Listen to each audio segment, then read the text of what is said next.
વિધાનસભાની પેટા ચૂંટણી બાદ હવે રાજ્યના રાજકારણને લઈ મોટા સમાચાર સામે આવ્યા છે। ગુજરાત મંત્રીમંડળમાં ફેરબદલીની ચર્ચા વચ્ચે ભાજપના નેતાઓની દિલ્હી ભણી દોડથી અનેક તર્ક વિતર્ક સર્જાયા છે। વાસ્તવમાં હમણાં તાજેતરમાં જ કૃષિ મંત્રી રાઘવજી પટેલે દિલ્હીમાં અમિત શાહ સાથે મુલાકાત કરી હતી। રાજકોટમાં ટીઆરપી ગેમ ઝોનમાં અગ્નિકાંડની ઘટનામાં 30 થી વધુ લોકો જીવતા હુમાઈ ગયા બાદ તંત્ર સફાળું જાગ્યું અને હવે આવી ઘટનાઓ ન બને એ માટે વિવિધ જરૂરી પગલાં પણ લેવાઈ રહ્યા છે। ત્યારે હવે સુરત પોલીસ પણ આ મામલે સખ્તાઈ અપનાવી રહી છે। હવે સુરતમાં ગેમ ઝોન શરૂ કરવા માટે સુરત પોલીસનું નવેસરથી લાયસન્સ લેવું પડશે।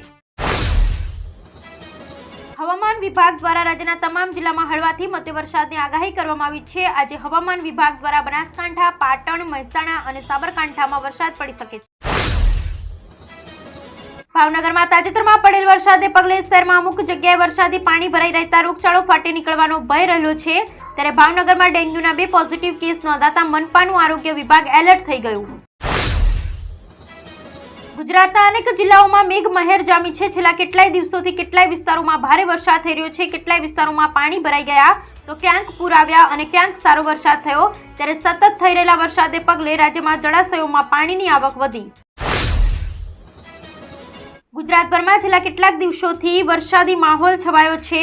ત્યારે સતત થઈ વરસાદને કારણે રાજ્યના જળાશયોમાં પાણીની આવક વધી છે। જ્યારે બીજી તરફ ભારે વરસાદથી રસ્તાઓનું ધોવાણ થતા વાહન વ્યવહાર પર અસર થઈ છે। 1 થી 3 ઓગસ્ટ દરમિયાન મધ્ય મહારાષ્ટ્રમાં અલગ અલગ સ્થળોએ અતિભારે વરસાદની સંભાવના તો ગુજરાત, પશ્ચિમ મધ્યપ્રદેશ, છત્તીસગઢ અને પૂર્વ મધ્યપ્રદેશમાં પણ વરસાદની સંભાવના। આઈએમડીએ તેની આગાહીમાં કહ્યું છે કે 1 થી 3 ઓગસ્ટ દરમિયાન મધ્ય મહારાષ્ટ્રમાં અલગ અલગ સ્થળોએ અતિભારે વરસાદની સંભાવના છે। હવામાન વિભાગના જણાવ્યા અનુસાર ગુજરાત, પશ્ચિમ મધ્યપ્રદેશ, છત્તીસગઢ અને પૂર્વ મધ્યપ્રદેશમાં વરસાદની સંભાવના છે। આઈએમડી અનુસાર આ સમયગાળા દરમિયાન ઉત્તર પશ્ચિમ ભારતમાં પણ વરસાદ પડી શકે છે।